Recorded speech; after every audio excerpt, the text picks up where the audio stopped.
Hey everyone, we are now starting our 4th week of practicing what's on the Master Key system.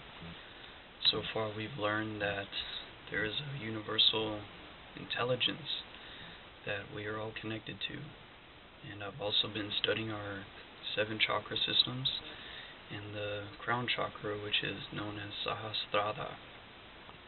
It's located at the top of your skull, and it may be located right out of your skull.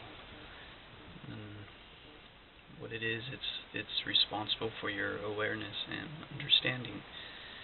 And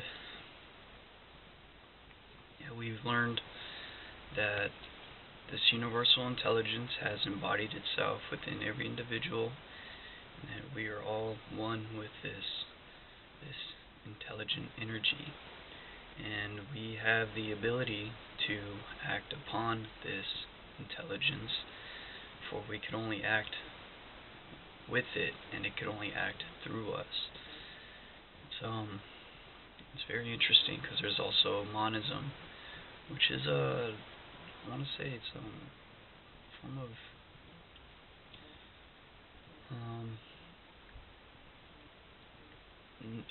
I want to say a monk type. These are the things that the monks know, and that's why they're so peaceful and so, at one with themselves and with nature and with God and the universe. And we've learned that if we could only harness the power of what our mind has, then we would be able to basically control our destiny. And I've been meditating. I've been doing my meditations 20 minutes every morning. Sometimes I do 25, and while repeating the Biha mantras, which are Lam, Vam, Yam, Lam, Vam, Ram, Yam, Om, and Om. So you have 7 chakras within your system, and each chakra you have been given from the 7 planets of the solar system, and each with their own special properties and each with their own specific function. And when you speak these Biha mantras, they resonate with the energy of that specific chakra, giving it more power and more energy. We are literally the highest form of creation put on this earth that has come so far in our evolution, that we have been given the ability to create the life that we desire. And Lam resonates with your first chakra, which is your root chakra, known as Muladhara, and that is what connects you with the physical being and that grounds you to the earth. And the second chakra, which is the sacral chakra,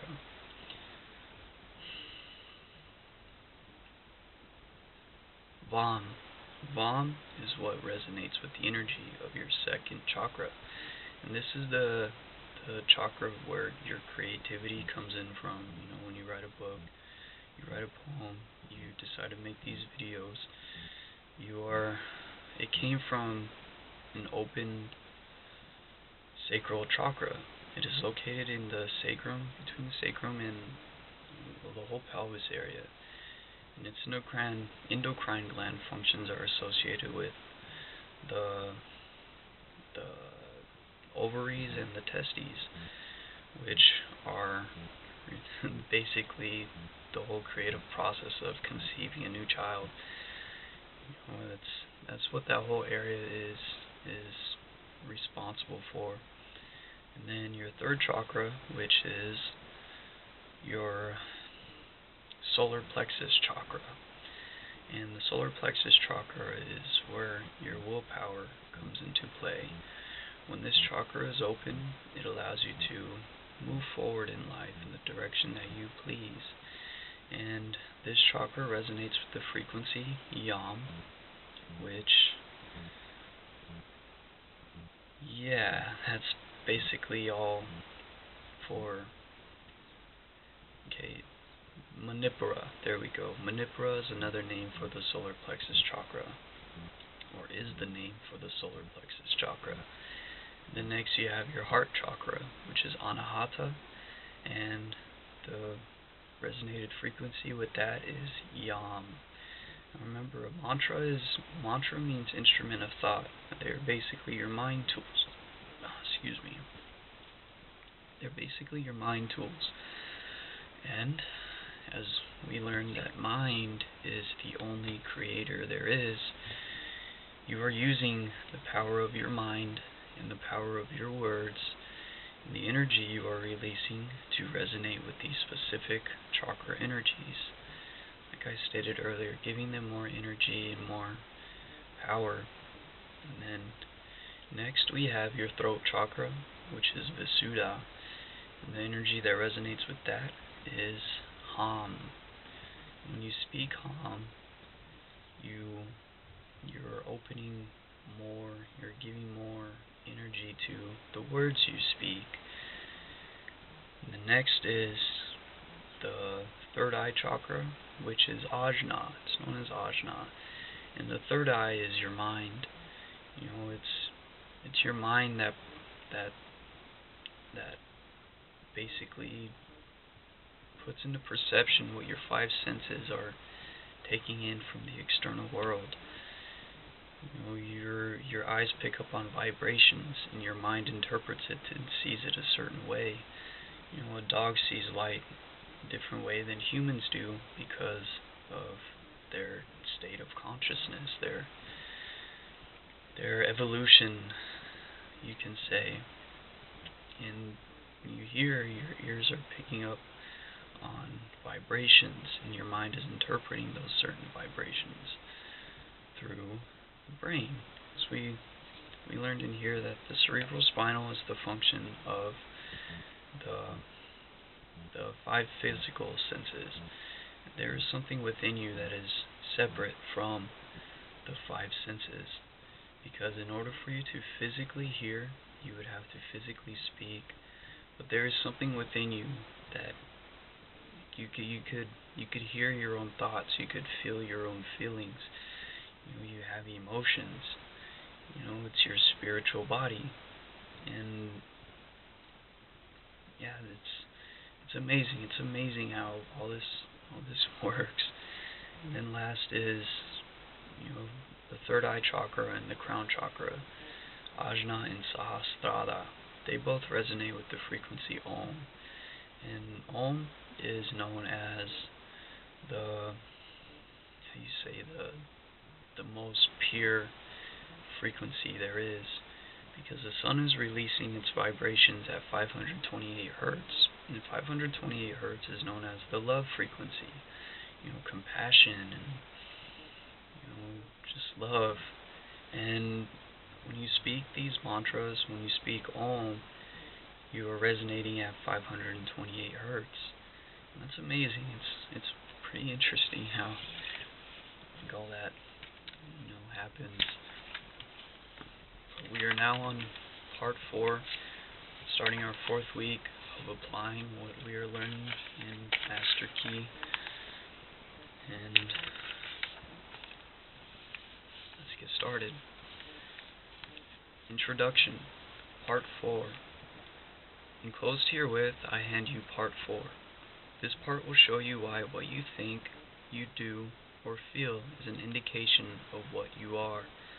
Thought is energy, and energy is power, and it is because all the religions, sciences, and philosophies with which the world has heretofore been familiar have been based upon the manifestation of this energy, instead of the energy itself, that the world has been limited to effects, while causes have been ignored or misunderstood. For this reason we have God and the devil in religion, positive and negative in science, and good and bad in philosophy. The Master Key reverses the process. It is interested only in cause, and the letters received from students tell a marvelous story. They indicate conclusively that students are finding the cause whereby they may secure for themselves health, harmony, abundance, and whatever else may be necessary for the welfare and happiness. Life is expressive, and it is our business to express ourselves harmoniously and constructively. Sorrow, misery, unhappiness, disease, and poverty are not necessities, and we are constantly eliminating them. But this process of eliminating consists in rising above and beyond limitation of any kind. He who has strengthened and purified his thought need not concern himself about microbes, and he who has come into an understanding of the law of abundance will go at once to the source of supply. It is thus that fate, fortune, and destiny will be controlled as readily as a captain controls his ship, or an engineer his train. And now, part 4. The I of you is not the physical body. That is simply the instrument which the I uses to carry out its purposes. The I cannot be the mind, for the mind is simply another instrument which the I uses to think, reason, and plan. The I must be something that controls and directs both the body and the mind, something which determines what they shall do and how they shall act. When you come into the realization of the true nature of this I, you will enjoy a sense of power which you have never known before. Your personality is made up of countless individual characteristics, peculiarities, habits, and traits of character. These are the results of your former method of thinking, but they have nothing to do with the real I. When you say, I think, the I tells the mind what it shall think. When you say, I go, the I tells the physical body where it shall go. The real nature of this I is spiritual, and it is the source of the real power which comes to men and women when they come into a realization of their true nature. The greatest and most marvelous power which this I has been given is the power to think, but few people know how to think constructively or correctly. Consequently, they achieve only indifferent results. Most people allow their thoughts to dwell on selfish purposes, the inevitable result of an infantile mind. When a mind becomes mature, it understands that the germ of defeat is in every selfish thought. The trained mind knows that every transaction must benefit every person who is in any way connected with the transaction, and any attempt to profit by the weakness, ignorance, or necessity of another will inevitably operate to his advantage, or his disadvantage. Rely on yourself. This is because the individual is a part of the universal. A part cannot antagonize any other part, but, on the contrary, the welfare of each part depends upon a recognition of the interest of the whole. Those who recognize this principle have a great advantage in the affairs of life. They do not wear themselves out. They can eliminate vagrant thoughts with facility. They can readily concentrate to the highest possible degree on any subject. They do not waste time or money upon objects which can be no possible benefit to them. If you cannot do these things, it is because you have thus far not made the necessary effort. Now is the time to make the effort. The result will be exactly in proportion to the effort expended. One of the strongest affirmations which you can use for the purpose of strengthening the will and realizing your power to accomplish is, I can be what I will to be. Every time you repeat it, realize who and what this I is. Try to come into a thorough understanding of the true nature of the I. If you do, you will become invincible. That is, provided that your objects and purposes are constructive and are therefore in harmony with the creative principle of the universe. If you make use of this affirmation, use it continuously, night and morning, and as often during the day as you can think of it, and continue to do so until it becomes a part of you. Form the habit. Unless you do this, you had better not start at all, because modern psychology tells us that when we start something and do not complete it, or make a resolution and do not finish it, we are forming the habit of failure, absolute ignominious failure. If you do not intend to do a thing, do not start. If you do start, see it through, even if the heavens fall. If you make up your mind to do something, do it. Let nothing and no one interfere with the I in you that has determined the thing is settled. The die is cast. There is no longer any argument. If you carry out this idea, beginning with small things which you know you can control, and gradually increase the effort, but never under any circumstances allowing your I to be overruled, you will find that you can eventually control yourself. And many men and women have found to their sorrow that it is easier to control a kingdom than to control themselves. But when you have learned to control yourself, you will have found the world within, which controls the world without. You will have become irresistible. Men and things will respond to your every wish without any apparent effort on your part. This is not so strange or impossible as it may appear when you remember that the world within is controlled by the I, and that this I is a part or one with the infinite I, which is the universal energy or spirit, usually called God. This is not a mere statement nor theory made for the purpose of confirming or establishing an idea, but it is a fact which has been accepted by the best religious thought as well as the best scientific thought. Herbert Spender said, "Amid all the mysteries by which we are surrounded, nothing is more certain than that we are ever in the presence of an infinite and eternal energy from which all things proceed." Lyman Abbott, in an address delivered before the alumni of Bangor Theological Seminary, said, quote, "We are coming to think of God as dwelling in man rather than as operating on men from without." End quote. Science goes a little way in its search and stops. Science finds the ever-present eternal energy, but religion finds the power behind this energy and locates it within man. But this is by no means a new discovery. The Bible says exactly the same thing, and in language here is just as plain and convincing. Quote, "Know ye not that ye are the temple of a living God?" End quote. And I have that quote written on my wall. You could find it on 1 Corinthians 3:16. Here then is the secret of the wonderful creative power of the world within. Here is the secret of power, of mastery. To overcome does not mean to go without things. Self-denial is not success. We cannot give unless we get, and we cannot be helpful unless we are strong. The infinite is not bankrupt, and we who are the representatives of infinite power should not be bankrupt either. And if we wish to be in the service of others, we must have power and more power. But to get it, we must give it. We must be of service. The more we give, the more we shall get. We must become a channel whereby the universal can express activity. The universal is constantly seeking to express itself, to be of service, and it seeks the channel whereby it can find the greatest activity, where it can do the most good, and where it can be of the greatest service to mankind. Sorry. The universal cannot express through you as long as you are busy with your plans, your own purposes.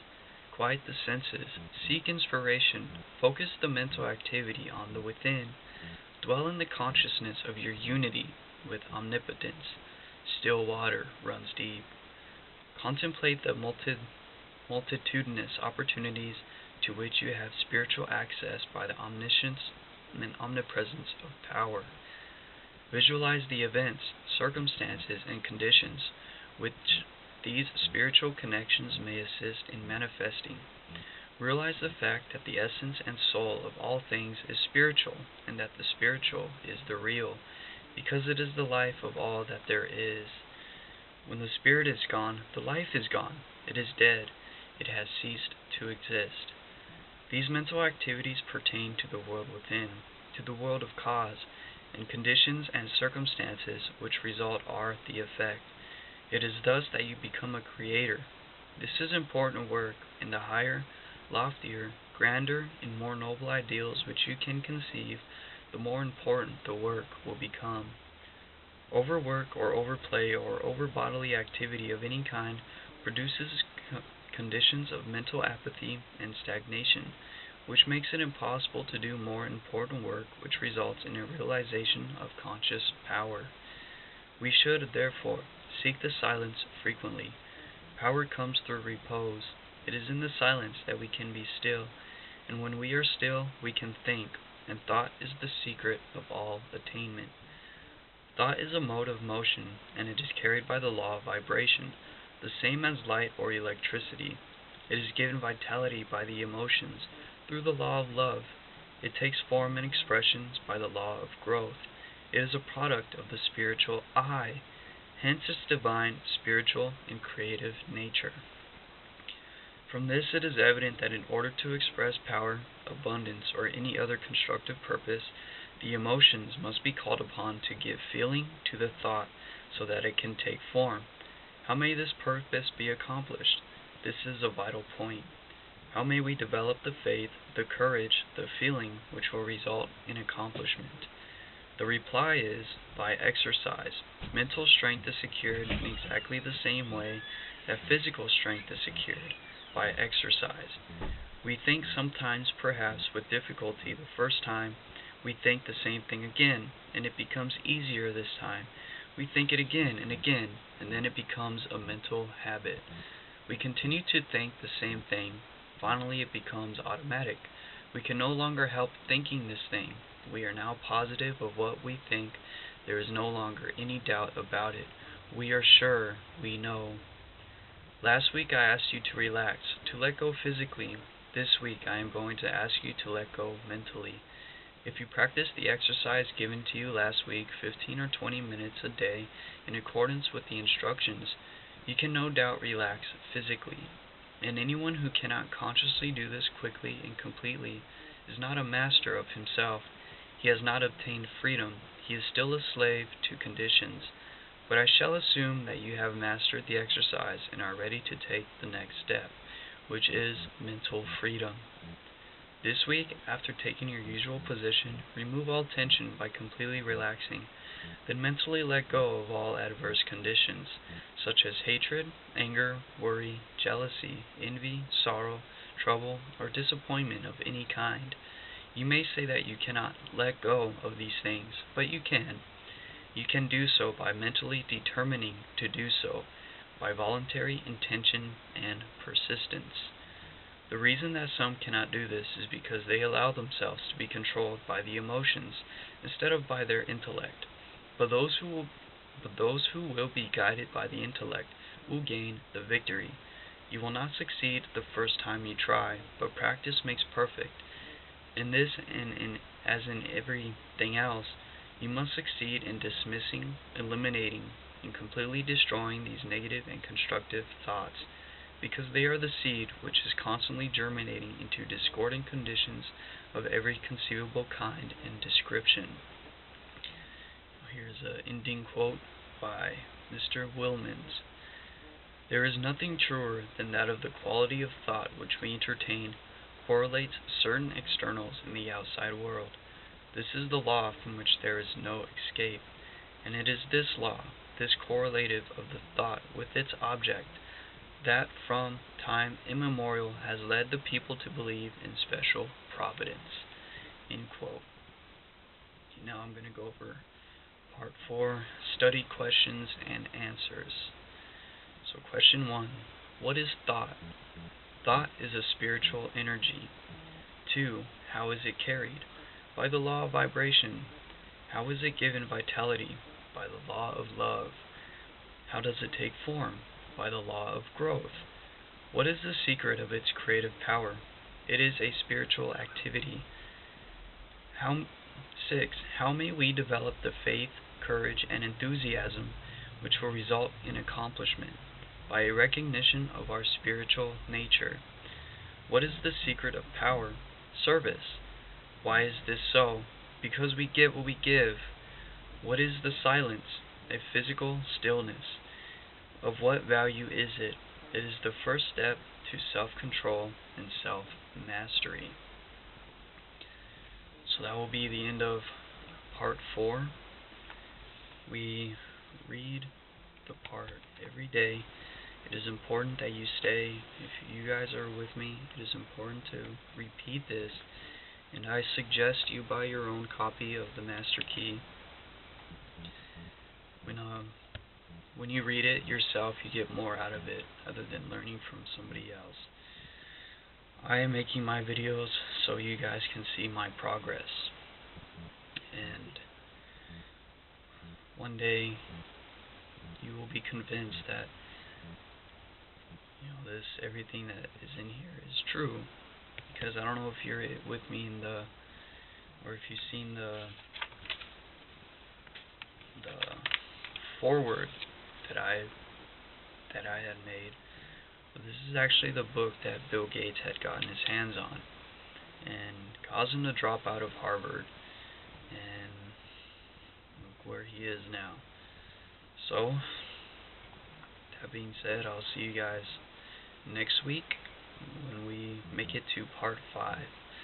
Until then, keep persisting in your meditations, keep going and securing and mastering yourself, because everything outside of you, your whole external environment, is a reflection of who you are as a person.